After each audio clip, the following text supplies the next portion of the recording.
I think you all know where you are, the Center on Aging and Health Scientific Seminar Series. And in a moment, I'm going to let George Reebok introduce today's speaker, but just want to mention, as I usually do, that we're very fortunate to have funding of the Matthew Tabak Memorial Lecture Fund for this series that really covers all the costs of our external speakers, and we get, usually at least a half a dozen a year in here, and they typically are always good talks, and I think we benefit greatly from hearing leaders across the country, what they're doing and how they're approaching aging research, and in some cases broader sort of policy questions. And the next session, the next meeting of this group, 4 weeks from today, is going to be another external speaker, Dr. Joseph Gabler from the University of Minnesota is going to speak to us on, his title is going to be Cybersecurity Blanket, or simply another stressor, remote activity monitoring for people with dementia and their family caregivers. So that's kind of a wordful in terms of a title, and I don't know if it sounds boring or exciting to you. Technical stuff can sometimes sound boring, but I can assure you that Joe is a very engaging speaker and very much on the cutting edge of what's going on with families with dementia and trying to investigate home-based approaches to monitoring their behaviors and helping them stay at home and live high-quality lives as long as possible. And that's also a focus of a lot of our Royal Center here at Hopkins, so we're going to be twisting their arms and asking them to come here and hear what Joe has to say as well. And I also understand Joe Gabler got his PhD from Penn State University, and our speaker today has a Penn State connection, so we're getting a little bit of Penn State momentum right here for the next couple of talks. So I'm going to turn over to George Reebok, who's going to introduce today's speaker. Okay, well, thank you very much, David. It really gives me great pleasure to introduce our guest presenter today, Dr. Mick Smyer. Dr. Smyer and I have known each other, I guess, a seriously long time, I guess I'd say. Dating back from your days as a professor of human development at Penn State University. And Dr. Smyer and I had a chance to reconnect about 2 years ago at a GSA social hour. And we were talking about some of the recent work we've both been doing, and I was really intrigued with this Brain Green program that he's developed. And he was at the time, I think, at Stanford School of Design as on sabbatical there. And they told me about this Brain Green program, and subsequently published this article in Public Policy and Aging Report, which I hope you all had a chance to read, which is really showcases sort of how innovative this program really is. And so I think that, as you'll see, Dr. Smyer's work really is at the forefront of two global patterns, one being population aging and the other being climate change. Currently, he is professor of psychology at Bucknell University and just recently past provost of Bucknell since 2008. And prior to that, he served as the dean of the Graduate School of Arts and Sciences at Boston College. And while there, he was also co-director of the Sloan Center on Aging and Work. He's the author of over 100 articles and 9 books. And his book, Aging and Mental Health, which he co-authored with Siegel and Qualls, is just coming out, I guess, in 3rd edition. Is it? Came out in January. Came out in January. Okay, so that's out now. It's available on Amazon. It's available on Amazon. Plug here, free plug. He also had a series of articles in American Psychologist a couple of years ago. The theme was centering around aging and the contribution of psychology to aging. So he has a long list of honors and fellowships and awards. I won't go through all of them, but I did want to highlight a few. He was fellow at the Center for Advanced Study in Behavioral Sciences at Stanford. He was awarded the Lifetime Contribution to Psychology of Aging Award from APA a few years ago. And also he was a recipient of the Powell Lawton Award for Applied Gerontology, and Dr. Smyer knew Dr. Lawton very well, so it's a very important award. He was a Fulbright Fellow twice, once in Japan, once in India, and he was also a Kellogg Foundation Fellow, as well as being a fellow in lots of other organizations, GSA, APA, APS, just kind of go on and on there. And last and certainly not least, I wanted to mention that he has also been, for the past 35 years, a member of the Rustical Quality String Band out of State College. And he, according to the website, does vocals and a nuanced washboard. So, very happy to have you here, Nick. Thank you, George. Thank you, George.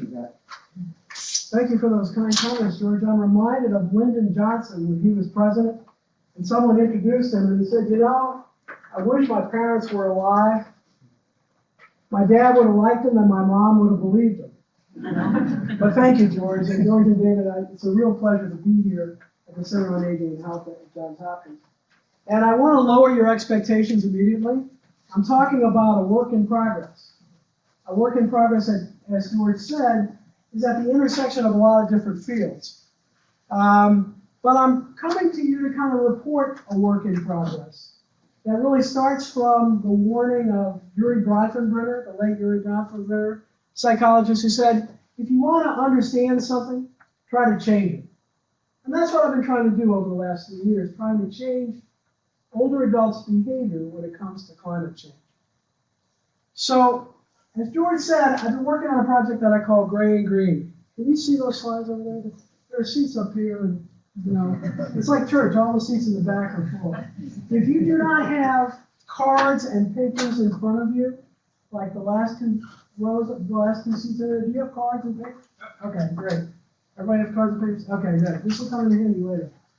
So, Gray and Green is at the intersection of really 3 disciplinary tracks. One is psychology of aging, but more broadly psychology. The second is communication strategies around climate change.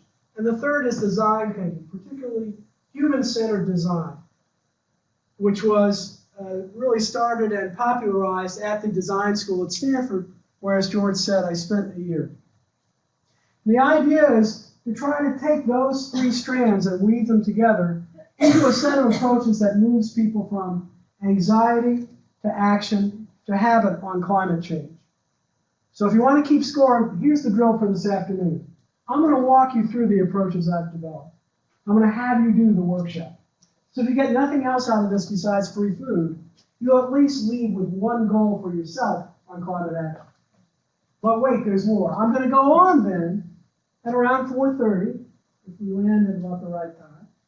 And then I'm going to pull back the screen and say, why did we take those steps? What are the psychological principles, the design principles, and the communication strategies behind what you just did? Does it make sense? It'll make more sense later. Well, we'll start with the obvious. We're an aging country in an aging world. About 63 million 60 and over in this country right now. Projected to be 100 million by mid-century. 1 billion people 60 and over in the world. Projected to be 2 billion by mid-century, 3 billion by the end of the century. George and I have been saying this for decades. Aging is a growth field. And now that the boomers are hitting it, it has greater meaning. But I don't have to tell you all this. I don't have the usual demographic slides because you already know this. You also know who this is, Mike Bloomberg. So what is he doing in my talk? Well, I put him up here because one of Hopkins' biggest boosters has also been a leader on climate action. Because Mike Bloomberg, Hank Paulson, Tom Steyer put together a project that you probably know about called Risky Business, in which they applied the discipline of risk assessment that comes out of the business community. And so what happens if we apply that discipline to climate change? Why did they develop Risky Business? Because they knew that climate change is real, it's happening, it's human caused, and if anything, our models are too conservative. It's accelerating in its pace. So, aging's happening, climate change is happening, and if you want to personalize it, think about what the projections are for 95-degree days in Baltimore by the end of the century. Estimated to be over 2 months more of 95-degree days here in Baltimore. Air conditioning futures are a good investment. But the point is, this is already baked in. We already know sort of where we are on this. Despite rumors to the contrary from a variety of political leaders, these are scientific facts. And we can talk more about that if you have questions in a little while.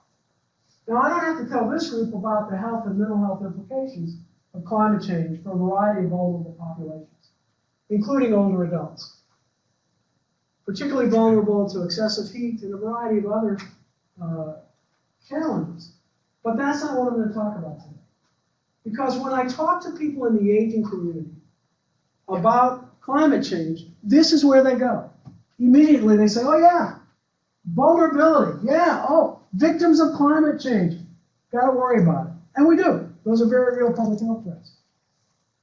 But the bigger opportunity and the bigger challenge is to see older adults not solely as victims of climate change, but as potential leaders of climate action. What makes me say that? Well, there are data from the Yale Program on Climate Change Communication, a joint project between Yale and George Mason that does the best, I think, public opinion polling on climate change. And when I visited the Yale folks, I talked to them about climate change and aging. I gave them the pitch. 2 global patterns, we need to look at the intersection. And it was a room like this, full of distinguished scholars, and I got a one-word answer. You know what that word was? Huh. Now, as a speaker, huh is not a great response. I thought I'm in trouble. And then I realized huh is science speak for, that's not crazy, I just never thought about it. Because quickly after that, the folks at Yale said, well, you know, we actually have data broken down by age. We could look at that by generation. And pretty quickly, we started to collaborate. So now when they put out a report, I send them an email, they analyze it by generation, so we can look at generational views about climate change. And the point to this story is when you do that, you find that older adults divide themselves up into what the Yale folks have called the 6 Americas. Are people familiar with the 6 Americas? 6 Americas are 6 audience slices, if you will. Remember, they are focused on climate change communication. 6 audience slices that are a combination of belief in scientific facts, like climate change is happening, inclination to take action, and a willingness to take action, and a commitment to taking action. There are 6 segments. They suggest that the American public can be divided into 6 segments, ranging from the alarmed, people who know it's happening and are out there doing something about it, to those who are in denial on the other end. And about 25, depending upon the age, about 25% of the American public is in the last 2 categories of denial. But for our purposes this afternoon, what's important is that 50 to 60% of older adults are in what I call the worried middle group. They know something is happening, but they don't know what to do about it. Sound familiar? You know something's happening, but what are you going to do about it? And I think that's an opportunity for public health outreach, to move them from anxiety to action to habit. And I'll show you how in just a few minutes. Now, others have said there are other reasons to reach out to older adults. First of all, developmentally, we're primed to think about future generations. We'll come back to that a little later. Politically, older adults vote disproportionately more than other age groups. Ask England about Brexit. Ask the Trump campaign about who voted for him. Older adults vote disproportionately more. So politically, they're an important group. And then Rick Moody, a philosopher, has made the argument that morally, today's older adults have a disproportionate duty to act on climate change, since we have disproportionately benefited from the fossil fuel economy. Hence, the moral issue here. For all these reasons, it kind of makes sense to reach out to older adults. These are my peeps. How do I do that? Well, I start from a simple assumption that each of us is on a climate journey, and we feel better when we know what the next step of that journey is. For example, my climate journey started relatively recently, in 2005. Why 2005? I'm from New Orleans. What happened in 2005 in New Orleans, Hurricane Katrina? I wasn't living there at the time, but anybody who was born and raised in New Orleans as I was, when Katrina hit, it was a punch to the gut. It was awful, watching my hometown flood. Now, that was my wake-up call to extreme weather events and to begin to think more broadly about climate issues. It also made me think more broadly about my hometown and my home state. Now, if you think about Louisiana, if you ever do, maybe this is the image that comes to mind. The boot, reaching out into the Gulf, right? Everybody knows the boot? Yeah. Or maybe a pelican if you think about Louisiana, state bird. But no, the boot is what you think of. And this was the image I had of my home state. But in fact, it's a false image. This is the reality of Louisiana. Because of the decimated wetlands, through a combination of mainly human-made, but also natural events, where the wetlands have been decimated, that the wetlands that once protected New Orleans and parts of the Gulf Coast. We won't get into why Katrina happened and why the flooding happened. That's a much larger story that has to do with Louisiana politics and better told over bourbon. But in 2005, that was my wake-up call. 2 years ago, this was my acceleration. The arrival of my twin grandsons, arguably the best-looking babies in the world. That's Gus and Bailey, I think. Yeah, that's Gus and Bailey. They're now 2 years old. So what do they have to do with climate change? Well, it's very easy for me now to envision what the world will be like when they're my age, in 65 years. So it's no longer theoretical. It's what is the environment going to be like? What is the climate going to be like for these little fellas when they're facing the challenges of aging? Now, I'm lucky. I work at Bucknell, as George said, and I could do something with my anxiety about climate issues. This is a picture from the lower Ninth Ward in New Orleans. My wife and I went down for about 8 or 9 years in a row, working in the lower Ninth doing Katrina rebuilds with a group called the St. Bernard Project. Great project named after St. Bernard Parish. Here we are in the lower Ninth. We have king cake. Whoops, sorry, we have king cake. Let me get back to the king cake. We have king cake here because it was Mardi Gras season. And we have Bucky Bison showing he was on the road trip with us. But most people aren't lucky enough to do something about their climate change anxiety. So, enough about me, let's talk about you. Now you're going to start to work. You have before you a piece of paper, blank piece of paper, and some kind of writing instrument. And what I'd like you to do is answer the following question on the blank side of the paper. There you go. Blank side of the paper. You can do it. I'm going to make 4 simple requests of you. No scholars will be harmed in these requests. The first is, picture a place, any place in the world, that has special meaning to you, that you're emotionally attached to. And then when you picture that place, write a word or a phrase that reminds you of it, and then sketch something. Sketch something. Okay? Picture a place, any place in the world that you have a special attachment to, and write down a word or a phrase that reminds you of it and sketch it. Now, we're not talking about great artwork. Here's what I write down. I write down NOAA for New Orleans, and I write down a hurricane symbol because that's what reminds me of New Orleans, Katrina. So just a sketch. Doesn't have to be, we're not looking for a finished Picasso here. Okay? Picture a place, any place in the world that has a special meaning to you. And then write and sketch something that reminds you. Okay? It is an open book test. You can share places. Second question, second request. Picture that place affected by extreme weather or climate change. Picture that place affected by extreme weather or climate change. Now write down a word or a phrase that reminds you of that threat, and then sketch something that reminds you of that threat. For example, if I think of New Orleans, the threat is flood, and this is my version of flooding. Okay, I can put a house there. There we go. Okay? Picture that place affected by extreme weather or climate change. And then write down a word or phrase that reflects that threat and sketch something that reflects that. Third request. Picture how you'd like that place to look in 40 to 50 years. Not what you think it'll look like, but your aspiration for it. Picture what you'd like that place to look like in 40 to 50 years? And then write down a word or phrase that reflects that, and sketch something that reflects it. If you didn't see a pattern here, write and sketch.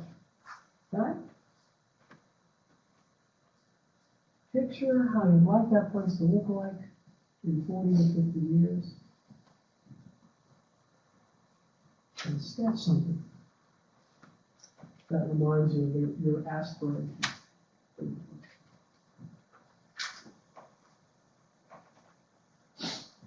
Fourth request, fourth and final request. If you're keeping track, there are 3 parts to the workshop I'm taking you through.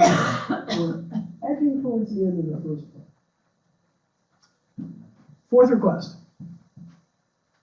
Picture something you can do now to work towards that vision you have 40 to 50 years from now. Request make sense? Picture something you can do now to work towards the vision you have, the aspiration you have 40 to 50 years from now. And write a word or phrase that reminds you of that and sketch it. Okay? Picture something you can do now to work towards that vision you have 40 to 50 years from now.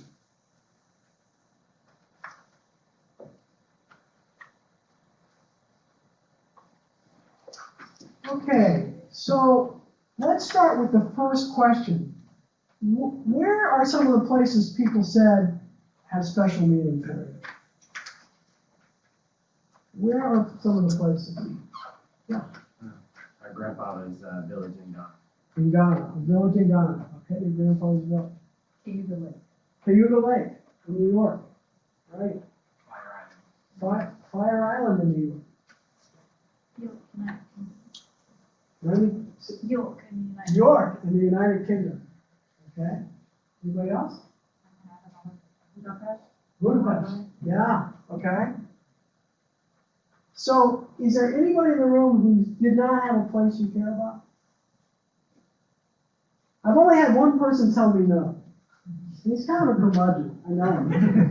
And I said to him, Art, I said to him, what do you mean you don't have a place you care about? He said, I only care about where my kids are. So I said, where are your kids? He said, San Francisco and Washington. So I said, you have 2 places. You don't have one, you've got 2. That's the point. Everybody has a place they care about. And what are some of the, but it would have been hard coming in cold for me to predict Ghana, Budapest, York, Cayuga, Fire, right? But I could predict everybody has a place they care about. Did everybody have a threat that they could identify for the place you care about? Okay, and then how about the third question? What did you want it to look like in 40 to 50 years? How many people said, I want it to look like it looks like now? Okay, great. That's a very common response. I want it to stay the same. How many people said, I want it to look like what it used to look like 10 or 15 years ago? You'll notice that a lot of times this is an age-related phenomenon. We have old souls over here, and we just have old over here. But aging is a good thing. A lot of people, but think about it. The older you get, the more you are living climate memory. I can tell you what Bayou St. John looked like in the 1960s. I paddled from Lake Pontchartrain to Mid-City on Bayou St. John. You can't do that anymore because they put a dam up. They put a terrible waterfall. But I'm living climate memory of what that body of water used to be like. And that's just a simple example. But now, the payoff question, number 4, how many people could think of something you can do now to work towards the vision? Just hold up your hands. That is very good. I am at Johns Hopkins. Because in a general group, 80 to 90% of older adults, when I do this in a community group, are stumped with that last question. What can I do about it? Now, as a clinical psychologist, if I just left them there with anxiety, this is great for business, but not good for climate action. And that's where the next steps come in. So I've developed a thing called Your Climate Journey. You have before you, in front of you, a card deck. You can turn that card deck over, and it should look like this, Your Climate Journey.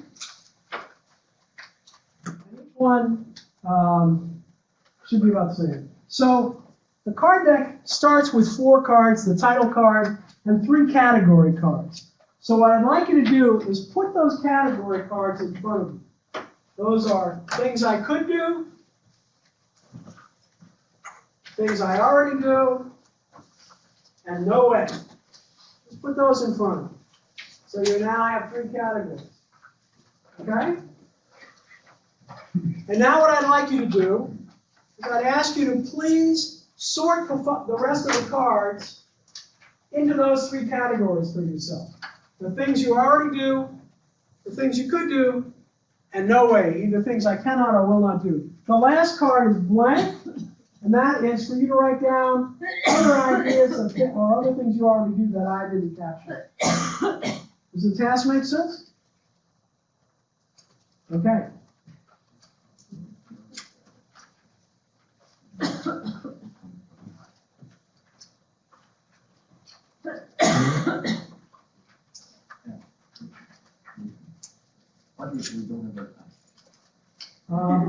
Put it in the no way pile for the moment.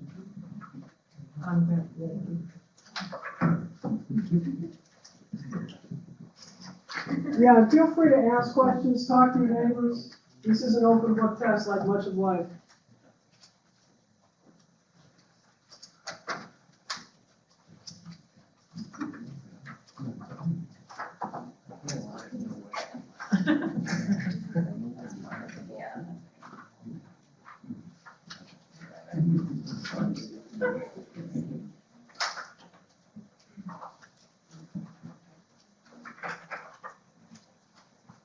Yeah, George. Can you put cards that kind of fall into 2 categories simultaneously? Can you give me an example? Install double glass windows. Yeah. So we have about half our windows. We've done that, but it's also something like that. Just like a tweener. Tweener, yeah. Yeah. So, yeah. You want to get some credit. I want to get some credit. Yeah. Okay. So if you're midway on doing some activities, you can start a tweener pile and get credit.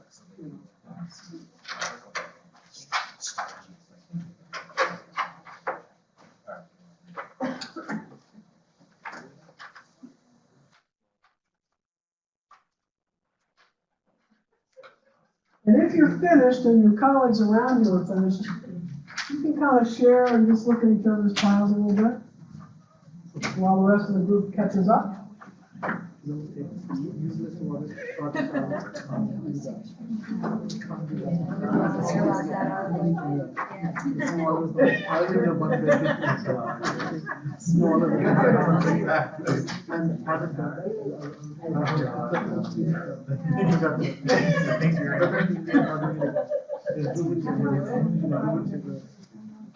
I'm doing this pretty quickly. Have you done this right now?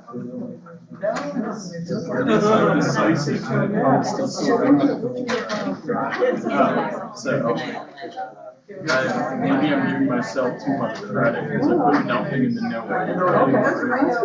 And like a lot of the things I want to do is because of the fact I'm not a current because once I thought I wanted to probably do that. Okay, is everybody finished? Everybody finished? Okay.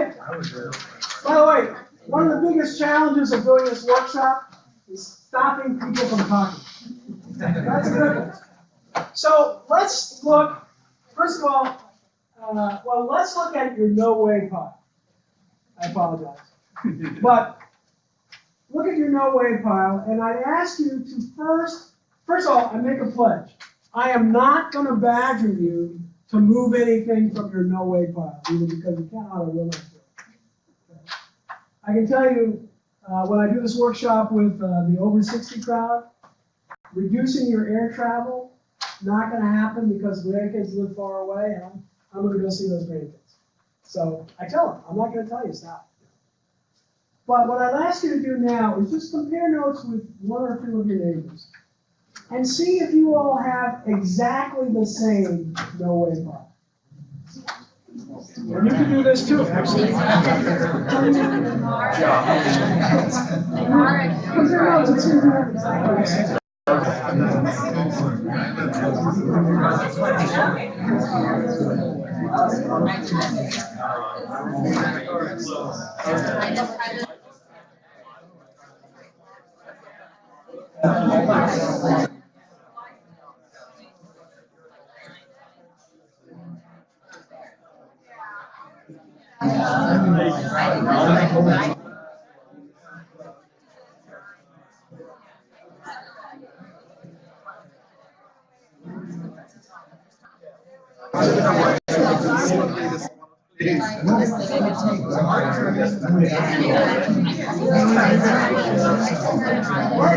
Yeah, you can give up your kids. But no, you're right.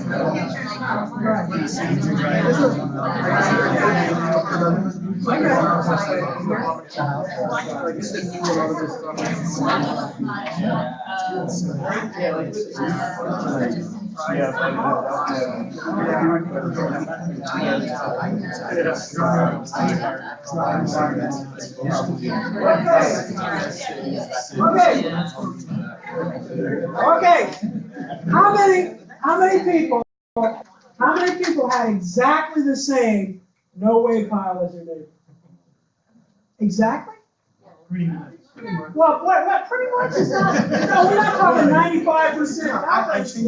I want, not the Venn diagram of its overlapping sum, but twins separated at birth. This is the first time I've ever had that happen.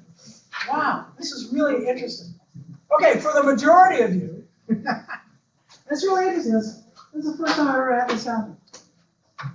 In most audiences, this doesn't happen. But even for most of you, the point is, most of us have different no ways.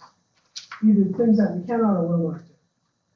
And the reason I start with the no way pile is to make the point that this is an individualized journey, except for a few of you who are on this journey together.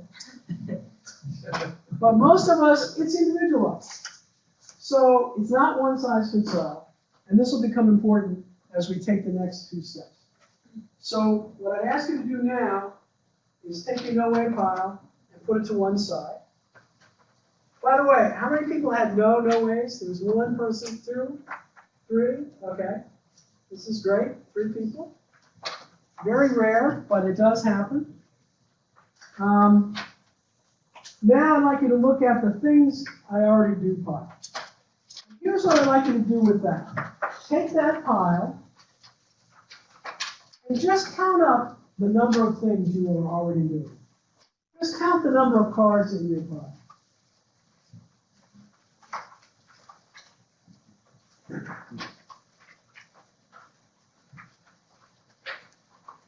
So what numbers are we coming up with? 10, 12, 9, 18. 3, 18, 7, 15. How many?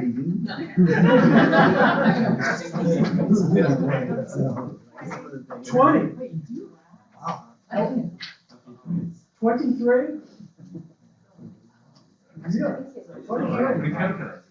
Well, you know, Johns Hopkins continues to amaze me in many ways because you all have set 2 new world records today. The record used to be 19, and we, you know, in the silver medal we have 20 and 23. Oh, we're having a recount. We're going to have a hanging chat here. The point is, we're all at different points on our journey. Some people are doing a lot of things. How many? 23, it's been verified. A new world record. Some people are doing a few, some are doing a lot. It doesn't matter. You start where you are.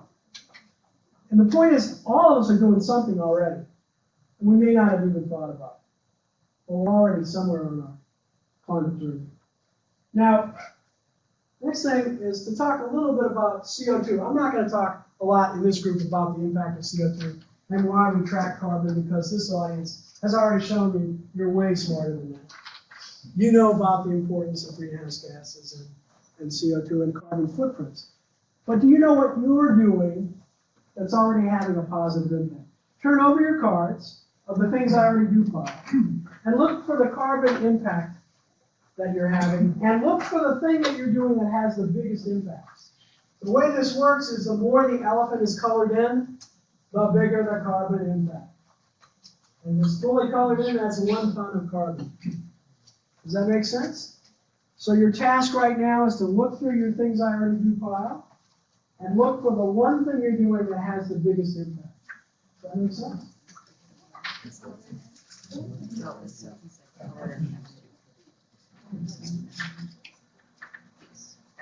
Got it?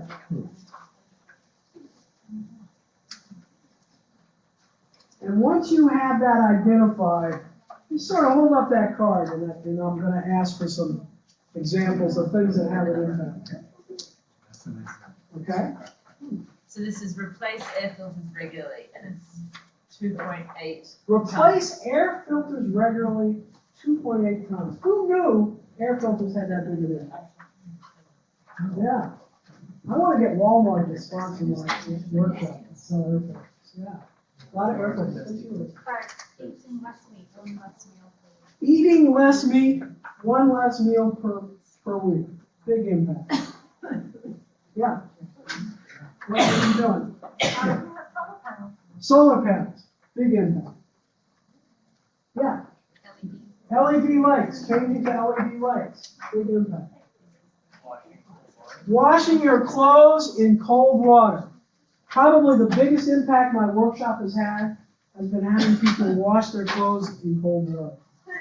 I had one participant say in glee, I wash my clothes in cold water all the time.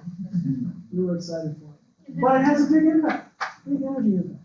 The point is, we're already doing things, and we may not realize the impact that they already have. By the way, when I do this with community groups, unbelievable amount of peer education going on about the impacts of simple actions, like air filters, big supplies. Washing your clothes in cold water, big supplies. Buy local food. Yeah, big impact. So the point is, you're having an impact already in ways that you may not have even anticipated. Okay, so now what I'd like you to do is put away your things I already do pile. Savor the number. Savor the carbon impact, but put those aside. Because we're going to focus now on the other pile. The things I could do pile. And here what I'd like you to do is look through your things I could do pile. And talk to your table mates or your neighbors about it. And what I'd like you to do is pick one thing as the next thing you will do. As an 80-year-old participant said to me in a recent workshop, you want me to move that from could do to will do. I said, you're right. So is the task clear? Go through your pile, compare notes with your neighbors, and pick one thing that's in your next, that will be your next will do. Does that make sense? Any questions? So this is the number.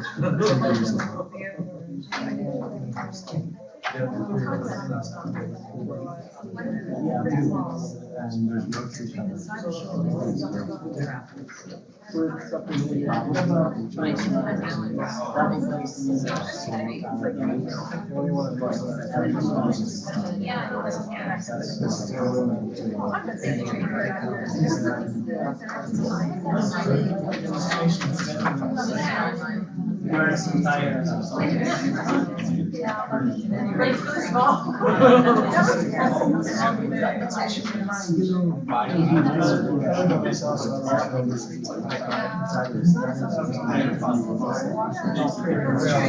There you go. There you go.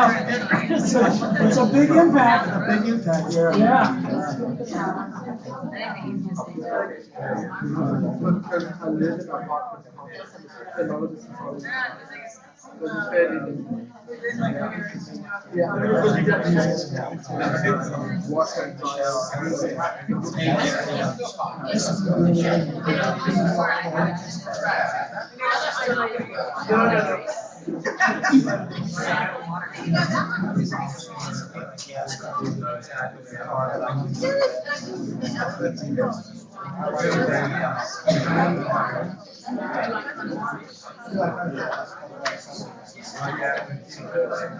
Okay, so let's talk about, first of all, can we have some examples of your next steps, of one thing you will do next? Yeah.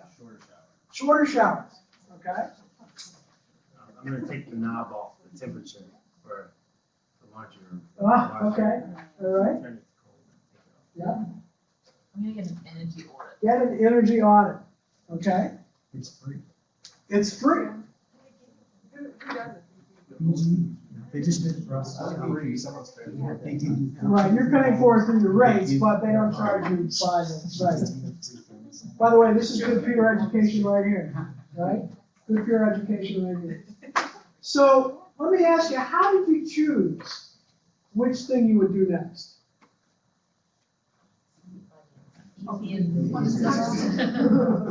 Okay, I heard two different answers. Let me unpack it. One said by the impact, right? By the carbon impact. You call this transfer of training, right? You went from one pile to the next and said, oh, wait, we got carbon impacts on the back. That is very rare in a community group. Not rare in a university group. But it's amazing, as my daughter would say, right over their heads. They don't necessarily transfer that experience from the first task to the second. Second criterion, easiest. I'm going for an easy win, right? First time I did this workshop, somebody said, he and his cousin were there. And he said, I'm going to lower my heat by 2 degrees and raise it 2 degrees in the summer. And I said, why? He said, because I know I can do it. I want a success. The only problem was his cousin was sitting next to him, and she said, it's already cold in your place. I can't go over there if you lower your temperature. Different criteria. Again, there's no right answer. But I'm just trying to get you to engage and reflect. Engage in the activity and reflect on what moved me. Was it a pure success? I know I'm going to pick an easy goal so I can win, so I can do it. Some people, for example, pick an energy audit because they know it will open up a list of things that I can do. And I'll get a clear roadmap in my living space. And that's why it has the biggest impact, a big impact. Okay, everybody have one thing that you've picked. What I'd ask you to do is put all the other cards away. And now you should have one card in front of you.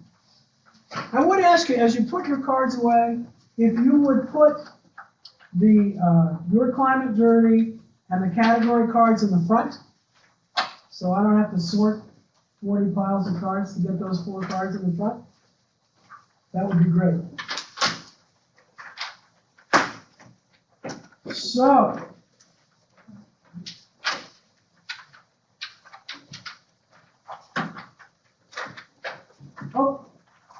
I forgot one thing.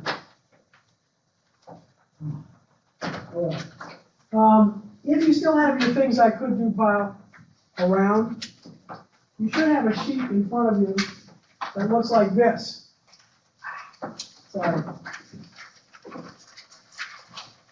And if you can identify them, just check off the things that were in my things I could do pile.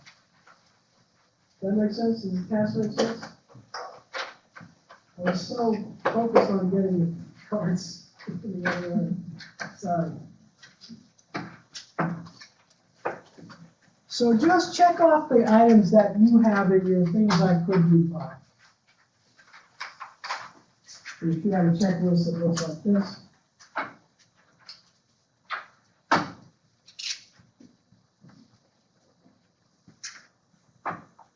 And just check off those items before you put the cards away.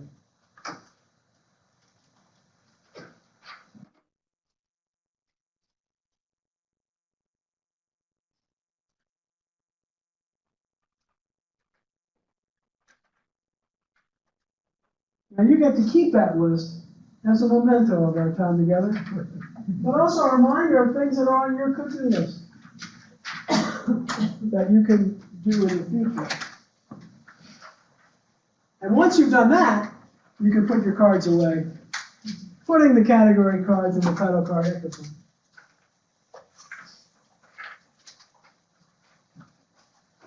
If you're keeping track, we're getting to the third part of the workshop, the third and final part of the workshop, before I tell you why this magic works. And that is, I'm going to make you even smarter than you are by helping you establish a SMART goal. People familiar with SMART goals? Specific, measurable, attainable, relevant, and time-bound. Right? Are people familiar with this? Yeah. How many people are familiar with this? Right. You'd be amazed at how many people in community groups are not familiar with this. But what we're going to do is help you make a SMART goal in a specific way. Turn over the other piece of paper. You should have in front of you a form called My Climate Commitment. And on this form, what I'd like you to do is the following. Write down in the green Post-it note area the step you said you would take. Whether it was that easy step or the harder step, whatever it was you said would be your next step. Write it in that green area. And next, write down the name of somebody you're going to tell about this next step.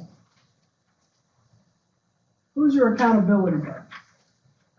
Could be a friend, neighbor, spouse, parent, random person on the street. Who are you going to tell about it? And then third, what's the timetable for doing this? For example, last spring I was doing a workshop and a woman said she was going to plant a tree and she was going to do it in 2 months, within the next 2 months. And I said, why 2 months? And she said, well, my grandkids are coming to visit in 6 weeks and I want to do it with them.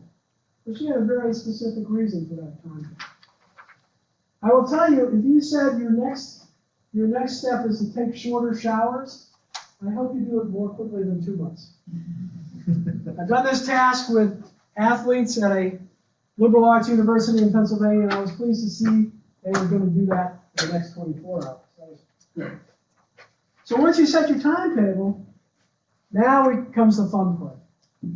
I want you to picture a person or an organization whose mission, values, and goals you do not agree with. It takes a while, yeah. Whose mission, values, and goals you do not agree with. Write down the name of that organization, and then how much money you will give to that person or organization if you don't carry through on what you said you would do in the timetable you set for yourself. Okay? It's really good to see nervous laughter in this room, because that is a very easily common response to this task. So is the task clear? Person or organization whose mission, values, and goals you do not agree with. Let me give an example.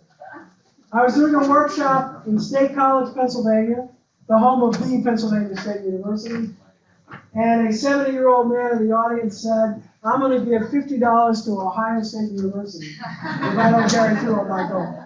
Okay? So, who can predict what you're going to put down? Now, the last thing I would ask is if you want me to follow up with you, write down and check the box, write down your name and email address, and I will follow up with you on the timetable you have set. Now, when I do this, I can tell you that what I find is that of the people who tell me that I can follow up, and that's a select group, I get that, 80% follow through on their goal. Which, so they say, yeah, but I gotta tell you, people bargain with me. Well, I didn't do it this week, can I have another week? Because I don't want to give money to X. So yes, it's self-report data with all those flaws. Do you really know? Just out of curiosity. I'm wondering whether I need to. I'm not at liberty to say. Yeah. But the point is, that's a pretty high self-report, even self-report success rate for a climate intervention. So if you want me to follow up with you, I will do that. Now, the next step of this project is to try to bring it to scale. I enjoy going around the country, the Johnny Appleseed of Gray and Green, but that's not really scaling this effort. So I'm involved now in a train-the-trainer approach, in which I do a webinar with people who are going to do the workshop in their circles of influence. And the first group that I'm working with is a group of congregational churches in Massachusetts. The bishop, their equivalent of a bishop, asked me to do this workshop with 350 congregations. I suggested to him, why don't we do a pilot and then get a grant to do 30 and see how it goes, and then do 350. I'm working with another national organization, with another denomination to do 30 churches, etc.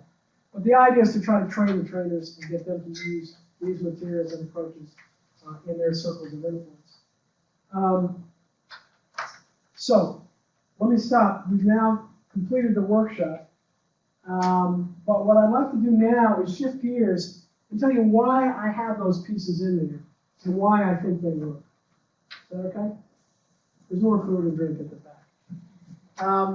And I start with the basic strategies that the National Academies of Science says we should take when thinking about climate change communication. And they say, they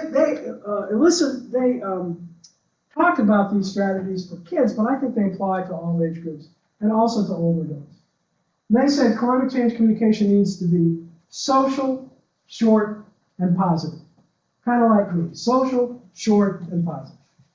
Now, what do they mean by that? Well, social, so that's the communication strategies, and I'll come back to each of those in a minute.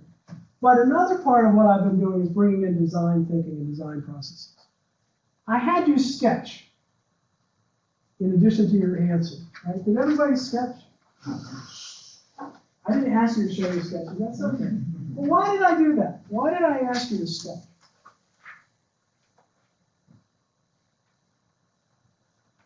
This is the reflect part of engage and reflect. What do you think I asked you to sketch? Make it concrete. Concrete, yeah. But it's also tapping into the way our brains are wired, right? The majority of our brains are wired to either directly or indirectly process visual information. And yet, I don't know about you, but I work in a university setting that leans pretty heavily on verbal information. But just the simple act of asking you to sketch engages you more deeply. It's a basic principle of design. And asking you to sketch, no matter how good and anxious or bad you are, or anxious you are about your sketch, immediately gets you into the task in a deeper way. Both in terms of neurological functioning, but also psychologically. You're into it. You're bringing more energy to it. And by the way, I've done this task with people who are climate skeptics, let's put it that way. Not full-blown deniers, but climate skeptics. They get into it immediately. They come up to me like a week later and say, I already got that energy audit. You know, okay, good. But that's part of the design thing is the sketch part. Now, back to the communication principles. We start with social. That was easy. I asked you to think about a place you cared about, right? When I started this task, the first time I did this workshop, I asked people, do you have a place that you care about? And a buddy of mine said, that's redundant. Everybody